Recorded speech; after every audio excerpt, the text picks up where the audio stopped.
Bonjour et bienvenue sur TV Land, votre web télévision locale. Au sommaire du journal de ce vendredi 5 décembre, 50e anniversaire de la protection civile. Bilan du pays Adour-Land Océane. Et pour finir, notre magazine santé vous parlera de votre pharmacie et vous. Face à la Croix-Rouge, qui a aujourd'hui 150 ans, la protection civile telle qu'on la connaît aujourd'hui est une jeune association. Ce week-end, la DPC des Landes, l'association départementale de la protection civile, fêtait son 50e anniversaire à Souston. Regardez. Fêter ce 50e anniversaire de la protection civile des Landes à Souston était une façon de rendre un nouvel hommage à Hubert Dosba, responsable pendant 10 ans de l'antenne soustonnaise et ancien président de la DPC des Landes. Il y a surtout un petit peu affectif avec un de nos anciens présidents qui est décédé malheureusement, donc il y a peu de temps, il y a 2 ans de ça, Hubert Dosba, qui a été président pendant 10 ans, qui a été aussi d'ailleurs beaucoup d'autres choses pour Souston et la communauté de communes. Et aujourd'hui, justement, nous sommes dans le centre de secours qui porte son nom, le centre Hubert Dosba. C'est pour ces 50 ans, puisqu'il y a eu, je crois, une dizaine de différents présidents, c'est une façon de l'avoir à nos côtés, en quelque sorte. Lui dire que, bon, voilà, il fait partie de cette histoire de la protection civile des Landes. Aujourd'hui, la protection civile des Landes compte 6 antennes et plus de 220 bénévoles qui œuvrent tout au long de l'année pour assurer la protection des civils. L'an passé, elle a effectué 760 postes de secours. La mission principale, on appelle ça un dispositif préventif de secours. C'est-à-dire qu'on va se positionner sur une course cycliste, une course hollandaise, une nuit de fête. On est là au cas où il y aurait quelque chose. On est en prévention, donc c'est pour ça d'ailleurs le terme de dispositif préventif. Et on intervient en tout premier secours, donc étant sur place. Et ensuite, il y aura le relais qui est passé par l'intermédiaire du SAMU. En général, le relais est passé après aux sapeurs-pompiers. Mais nous sommes les premiers intervenants sur place. Par contre, nous sommes sur un dispositif préventif, c'est-à-dire qu'on peut aussi rester des heures à regarder un spectacle et sans intervention particulière, ce qui arrive aussi. Donc, La protection civile a aussi pour mission la formation au premier secours et l'aide humanitaire et sociale. À Souston, l'antenne compte une trentaine de secouristes. L'antenne de Souston donc, est en forme puisqu'elle contient toujours 31 secouristes actifs. Sur les DPS, eh bien, on sort d'une année quand même très chargée et là c'est vrai que nous sommes en période de repos, donc on profite pas vraiment de se reposer puisqu'on rattaque un petit peu les formations continues, que ce soit le premier secours civique niveau R, que ce soit les formations plus valorisantes comme le PS1 et PS2, et de façon à pouvoir aller sur le terrain dès le début de saison. Donc si les personnes sont intéressées justement, c'est le moment de contacter la protection civile pour pouvoir se former et s'ils le souhaitent être actifs donc, et acteurs sur la saison 2015. Il est possible de revêtir l'uniforme orange et bleu dès 16 ans et les bénévoles sont tous les bienvenus à Souston ou dans les autres antennes du département. Depuis 2008, le pays Adour-Land Océane, qui regroupe la communauté d'agglomération du Grand Dax, les communautés de communes Max, du Seignan de Pouillon ainsi que celle du Pays d'Ort, s'est investi dans le programme européen LEADER. Programme destiné à soutenir les projets innovants en milieu rural. En cette fin d'année, ce premier LEADER arrive à son terme. Au cours d'un séminaire, le pays Allo a dressé bilan et perspectives en vue de sa prochaine candidature. Cette première programmation Leader a permis au Pays Allo de soutenir une centaine de projets pour un montant de 892 000 €, allant de la promotion d'activités touristiques à la mise en valeur du patrimoine naturel et culturel, en passant par le soutien à l'économie rurale et la structuration de la filière bois, avec au final un bilan positif.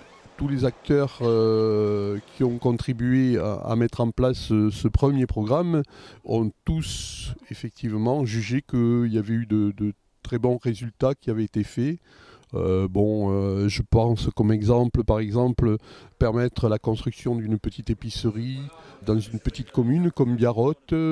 Ça peut être aussi un chemin qui, dans une autre petite commune, une liaison entre 2 lotissements, etc. etc. Et puis il y a eu aussi des actions vers le privé et notamment une action qui a constitué à la mise en place d'une boucherie à Port-de-Lanne par un éleveur qui a monté donc sa propre boucherie. Et là aussi, les fonds Leader ont permis certains achats de matériel pour ce nouveau commerçant. Leader 1 est pour les élus, les professionnels et les représentants de la société civile qui travaillent sur la seconde candidature, une solide base de travail avec pour objectif dans ce nouveau programme un développement harmonieux du territoire. C'est peut-être une des leçons du précédent, c'est-à-dire qu'on n'a pas pour objectif de saupoudrer. Là, on est vraiment inscrit dans un projet de développement, comme vous l'avez dit, harmonieux du territoire, et que ce développement puisse se faire en concertation avec des objectifs particuliers que l'on met effectivement dans cette nouvelle candidature. Alors, les axes principaux, c'est la cohésion sociale, l'identité de notre territoire et créer un si l'on peut dire, un écosystème favorable à l'emploi dans notre territoire, sachant que pour ces 3 axes principaux, après, plein d'objectifs opérationnels viennent appuyer et essayer d'atteindre ces objectifs. Voilà. L'attribution de ce deuxième programme européen est un enjeu important pour le pays et ses 5 communautés qui le composent. En gros, 1,5 million va être, si nous sommes retenus, va être à notre disposition pour réaliser certaines études et certains investissements. Mais également, ça débouche également sur d'autres fonds qui vont suivre à côté, qui seront des fonds par l'État, des fonds par la région, des fonds qui pourraient être versés par le département ou par les communautés d'agglo ou les communautés des communes également. Sur 22 dossiers recevables en Aquitaine, 20 seront retenus. Le Pays Allo a jusqu'au 15 décembre, date butoir, pour peaufiner sa candidature leader. Tous les jours en France, ce sont plus de 4 millions de personnes qui rentrent dans une pharmacie. Découvrez dans notre magazine Votre pharmacie et vous, le rôle de ces pharmaciens dans la chaîne de santé. «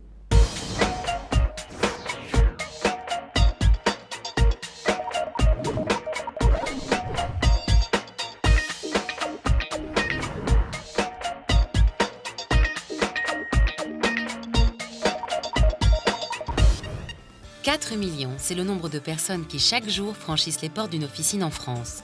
Accessible sur tout le territoire, le pharmacien est un maillon essentiel de la chaîne de santé et ses missions sont nombreuses. Le pharmacien a le rôle classique que vous connaissez tous, c'est-à-dire vous venez avec une ordonnance dans votre officine et le pharmacien va vous délivrer les médicaments, va vous expliciter la prescription du médecin. Pour le pharmacien, la délivrance d'un médicament à chaque patient qui rentre dans son officine relève du cas particulier. Spécialiste du médicament, le pharmacien, quand il prend l'ordonnance, analyse tout d'abord l'historique médicamenteux, le dossier pharmaceutique ou le dossier du patient. Il vérifie en échangeant avec lui la cohérence de l'ordonnance et la présence éventuelle soit d'interactions médicamenteuses avec un traitement habituel, soit de contre-indication avec son état de santé. C'est ça, c'est un acte intellectuel, c'est l'analyse pharmacologique de votre ordonnance quand vous sollicitez un conseil. Conseil et analyse sont donc les maîtres mots de cet acteur privilégié de la santé. Mais ce n'est pas tout. Depuis 2009, avec la loi Hôpital, Patient, Santé, Territoire, ces missions se sont étendues. Il réalise désormais de façon personnalisée des tests rapides d'orientation diagnostique. C'est le cas pour le diabète ou pour la détection de l'angine bactérienne. Et il réalise également des entretiens pharmaceutiques, entretiens personnalisés, où patients et pharmaciens échangent sur la compréhension du traitement, sur son suivi. À ce titre, la création du dossier pharmaceutique est un vrai plus. Mis en place en 2005 par l'Ordre national des pharmaciens, ce dossier électronique individuel est désormais consultable dans la majorité des officines. C'est un service gratuit proposé par les pharmaciens. Il contient la liste de tous les médicaments délivrés aux patients, avec ou sans ordonnance, durant les 4 derniers mois. Ainsi, en consultant le dossier pharmaceutique, le pharmacien pourra repérer d'éventuels risques d'interaction ou de contre-indication entre les médicaments. Par exemple, une personne qui prend du paracétamol pour des douleurs chroniques, alors qu'elle est en week-end, elle souffre d'un rhume. Grâce au dossier pharmaceutique, le pharmacien pourra lui conseiller un médicament sans paracétamol pour éviter tout risque de surdosage. Pour l'ouvrir, rien de plus simple. La majorité des officines sont équipées du logiciel. Mais soyez rassurés, sans vous, le pharmacien ne pourra rien faire. Le pharmacien ne pourra accéder à votre dossier qu'en votre présence, puisqu'il a besoin de votre carte vitale. Et le pharmacien doit, lui, s'identifier grâce à sa carte de professionnel de santé. Un outil totalement sécurisé et confidentiel qui vous appartient. On peut demander à tout moment la fermeture du dossier pharmaceutique dans n'importe quelle pharmacie. C'est bien parce que le médicament n'est pas un produit comme un autre que son utilisation doit être entourée de beaucoup de précautions. Et comme la vente de médicaments en ligne est désormais autorisée pour ceux sans ordonnance, il est impératif d'être très vigilant. Il faut absolument vérifier avant toute chose que le site est bien celui d'une pharmacie d'officine agréée en allant sur le site internet soit du ministère de la Santé, soit sur le site du Conseil de l'Ordre des pharmaciens qui donne la liste des pharmacies agréées. Pas question d'acheter ces médicaments sur des sites de petites annonces ou sur de grandes plateformes de vente en ligne. Le médicament n'est pas un produit comme les autres. Il peut être dangereux pour la santé s'il s'agit de médicaments contrefaits, falsifiés ou d'origine douteuse. Une réalité malheureusement assez courante puisque d'après l'Organisation mondiale de la santé, un médicament sur 2 serait faux sur Internet. Mais quels sont les risques ? Le médicament falsifié, c'est un médicament dont le principe actif est soit absent, donc ce médicament ne vous soigne pas, soit est un autre principe actif qui peut être très dangereux pour la personne qui le prend. C'est pourquoi s'adresser à une pharmacie en ligne, rattachée à une officine physique agréée, c'est un gage de confiance. Aujourd'hui, du fabricant jusqu'au pharmacien d'officine, vous n'avez qu'une succession de pharmaciens présents le long de la chaîne, donc de la fabrication jusqu'à la dispensation. L'ensemble pour assurer une sécurité optimale. C'est pourquoi, une fois chez vous, le médicament doit également être entouré d'attention. Pour ça, rien de mieux que de respecter quelques règles de bon usage. Il faut faire régulièrement le tri, éliminer tout ce qui est périmé, ouvert depuis trop longtemps ou qui n'a plus lieu d'être conservé dans une armoire à pharmacie à la maison. Ces précautions sont loin d'être vaines et doivent devenir un réflexe. Le médicament n'est pas un produit comme les autres, qui peut être dangereux, qu'il ne faut jamais le conseiller à une autre personne. En aucun cas, il faut le réutiliser sans avis d'un professionnel de santé. Pensez également à conserver emballage et notices afin d'avoir une référence de l'utilisation et connaissance de la date de péremption, date qu'il faut bien sûr respecter. Parce qu'en fait, au-delà de cette date, on n'a aucune garantie de la stabilité du produit. Ça veut dire qu'on ne sait pas si le médicament est toujours actif ou si du coup on va favoriser des effets secondaires ou des problèmes d'intolérance. Une fois trié, pas question de laisser votre armoire à pharmacie n'importe où. L'idéal, c'est effectivement de la mettre plutôt en hauteur, notamment hors de portée des enfants, en faisant un tri à l'intérieur des médicaments pour enfants et des médicaments pour adultes.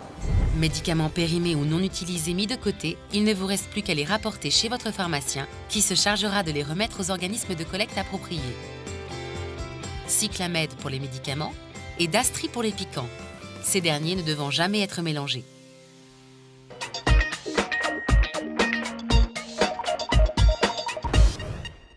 Voilà, cette édition est maintenant terminée. Je vous donne rendez-vous lundi 8 décembre pour un prochain journal de TV Land, votre web télévision locale. Je vous souhaite en attendant de passer un excellent week-end.